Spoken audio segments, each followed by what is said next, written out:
Okay, so first up, dipole-dipole interactions. So as it says there, these interactions are attractive forces that take place between the partial positive and the partial negative ends of polar molecules. So you do have to be polar in order to participate in dipole-dipole interactions. You have to be polar. And notice, right, the partial positive and partial negative, they just kind of want to stick together, okay? So they just stick together and they stabilize one another, and that's how these molecules interact. So here's a good example. Here's acetone. You can see definitely we have these lone pairs, and so these guys definitely have an overall dipole going throughout the molecule. Okay, going towards those lone pairs and that polar oxygen. So that puts a partial positive on this end of the molecule and a partial negative on this end. The same is true over here. Partial negative, again, an overall dipole. So if you imagine how these guys would kind of interact and be attracted to one another in solution, you can imagine them as like blobs, with the partial negative portions sticking to the partial positive portions of the other molecule. Okay, and then this can continue. And this is how they stick to one another. Okay. The partial negative is attracted to the partial positive the other end, and so they stick together due to those attractive forces. Just these due to the resulting dipole of the molecule, okay? And that's how they are attracted. Okay, can you think about how these forces might be stronger? Like why these attractions and why they might be stronger between molecules? If they're stronger, then that would give them a higher boiling point. Can we think about why they might be stronger? What if the molecule was even more polar? If it was more polar, don't you think we would have a greater partial negative and a greater partial positive of the molecule if it was more polar? So it would have even better sticking? Yes, that's true, okay? So if we have a stronger dipole, okay, which is a larger mu, okay, this results in a stronger interaction, which means that the molecules stick more, and so these forces are then more difficult to overcome. So this results in a higher boiling point. Okay, 'cause again, if they're sticking more, then they're more difficult to overcome these forces, and so it's going to take more energy and a higher temperature, higher boiling point. So that's exactly what this says. Okay. In general, the stronger these interactions, the higher the boiling point of the compound. And since the force keeps the molecules sticking together, this is the force that needs to be overcome to vaporize. And by vaporize, I just mean boil. Okay. So here are good examples, two different molecules. Again, this is the one we just saw. This is acetone. Okay. Here is chloromethane, and it too has a dipole. Okay. But here, the dipole is 2.9 debis, and here it's only 1.9 debi. Okay, so which one of these molecules is going to have a higher boiling point? Which ones are going to stick more? Right, the ones with a stronger dipole. Okay, it's more polar, and so this boiling point is 56 degrees, and the boiling point here is only 36 degrees. Okay. Again, that's because it has a weaker dipole, so this molecule is not as polar as acetone, and so it doesn't stick as much, and so that results in a lower boiling point. Okay, so we have a weaker dipole, which means that it sticks less, and therefore we have a lower boiling point. Okay. So again, these are between polar molecules. Again, it's just the partial positive being stuck to the partial negative portions of the molecule, just repeatedly, and that's how they stick together. Okay. Next, intermolecular force, London and dispersion forces. Okay, all atoms, regardless of structure, experienced London dispersion forces. However, within non-polar compounds, these interactions dominate, okay? Because non-polar interactions won't have any other forces that they can interact or that they can experience, okay? So these ones definitely dominate. But these do exist among all molecules, okay? These forces arise from temporary dipole moments that are induced in a molecule by nearby molecules, okay? So I have my little diagram here. So if we imagine these two molecules, they're just going to be two nonpolar molecules. Again, that's where these forces dominate. Okay? If we imagine just at any random time, okay, there's going to have a dipole. A dipole is going to form among one molecule, just randomly. Okay? Just because, again, electron density is just going to kind of collect over here, just randomly, just for a short moment. Okay? So one molecule's electron cloud randomly, again, it's very fleeting, randomly forms a temporary dipole. Okay? Just really quickly. But this then induces a dipole in the molecule next to it. So the partial negative kind of then just wants to be next to positive, so it induces the dipole in the molecule next to it. So we have partial positive. So the partial positive kind of attracts the electron density on another molecule, and this causes them to stick. Okay? It's induced, kind of. It's induced. So again, the partial positive here just kind of pulls then the electron density to collect on a nearby molecule. Okay? So molecule A induces a dipole in B and sticks. So that's another term for these interactions. They're called induced dipole-dipole. Okay, they're called induced dipole-dipole. Because again, just randomly, fleetingly, just temporarily, electron density collects on one side of this molecule. And that then causes electron density to collect on the other end of this molecule so they can randomly be attracted to one another. Okay, but this is very quick. So then, very quickly, they just go back to being nonpolar. Back to being nonpolar. Okay? It's very quick.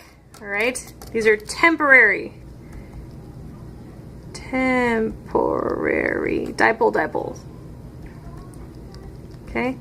So they are fleeting interactions.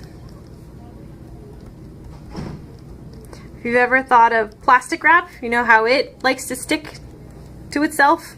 That's through these London dispersion forces. Okay? Just it randomly sticks because one side of the silicon molecules in the plastic wrap kind of gets a temporary dipole and it sticks to the other side.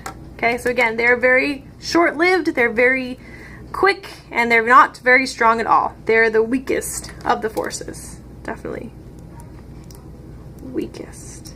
Okay, but still they can become stronger. Okay, the stronger these interactions, the higher the boiling point.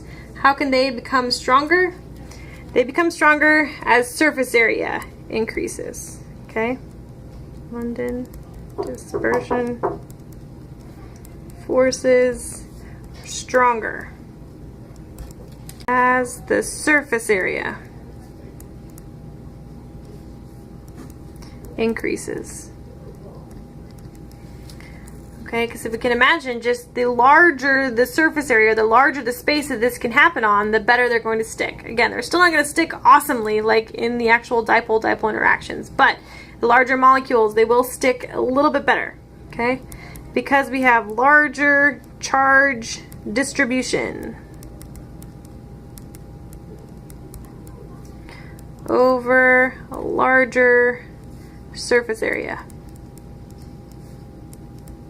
This results in better sticking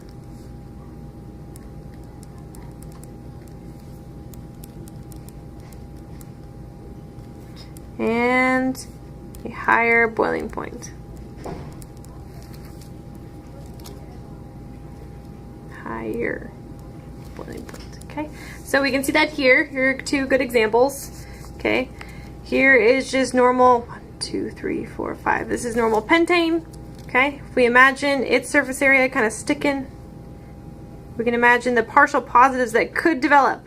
Partial positive, partial positive, partial positive, all across that entire surface. Okay?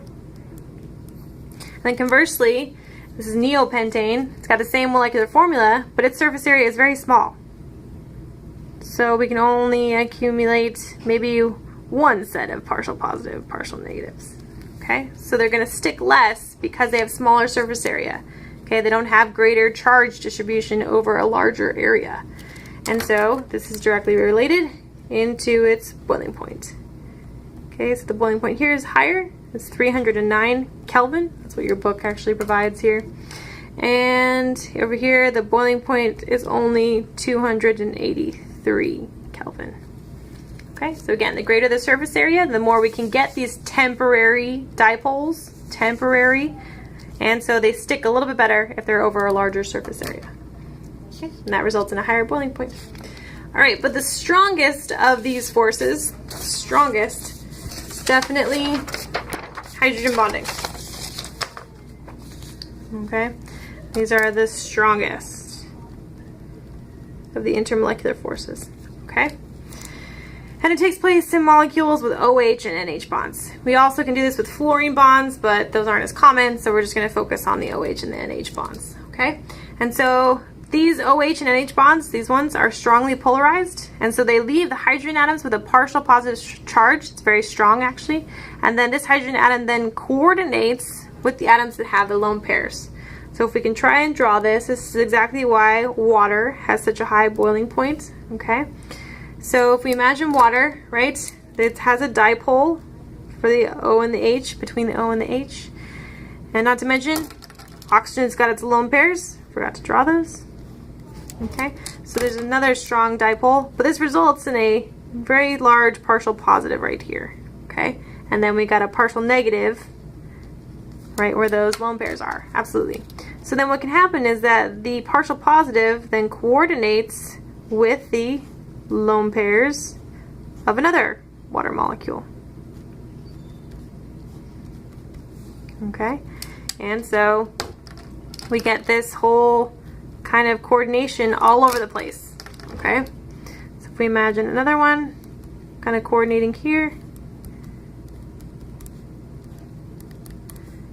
coordinates here, okay, with the partial negatives of the lone pairs coordinating with the partial positives on those hydrogens. Okay, this is stabilizing. Whoa, partial negative.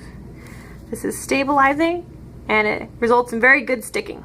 Okay, so then we can imagine also we have a partial positive coordinating with the lone pairs right there. Okay, partial positive coordinating. Okay, so this actually makes a very intricate framework. Okay, the H bonding framework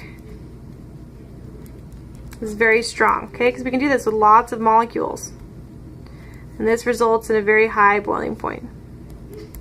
Very high boiling point. Okay, let's draw this also for nitrogen. Again, we can do this with nitrogen.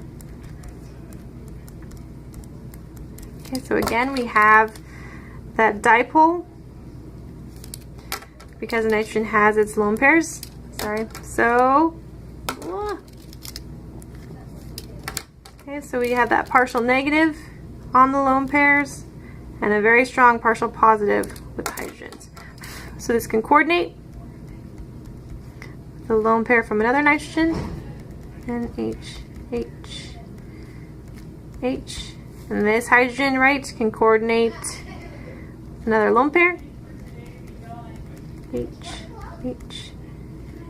H, and we get this strong coordination. Again, because those hydrogens have a very strong partial positive. Partial positive, partial negative, partial negative. Okay, because of those dipoles. And again, imagine this throughout all of the molecules. Okay, water can actually form two of these, right? Because we can imagine these lone pairs coordinating with another oxygen. Okay, so these are very, very strong, intricate network. And this is exactly how a lot of biomolecules get their shape. Okay, including DNA. So we have these. We all know that DNA is made up of a double strand of different base pairs. Okay, the base pairs are what go across, and what holds the entire double strand together are hydrogen bonds. Okay, right here. This is H bonding. Okay, and so this goes throughout the entire network of these base pairs throughout all of DNA, and this is exactly why it takes the shape that it does, which is crazy. And it's all thanks to hydrogen bonding. Hydrogen bonding also is the shape for why, or can be, is responsible for the shapes of proteins and lots of other things. So hydrogen bonding is very, very integral to shapes, and the intermolecular forces among molecules definitely interacts or affects lots of different properties of the molecules. All right, I'm gonna stop talking now.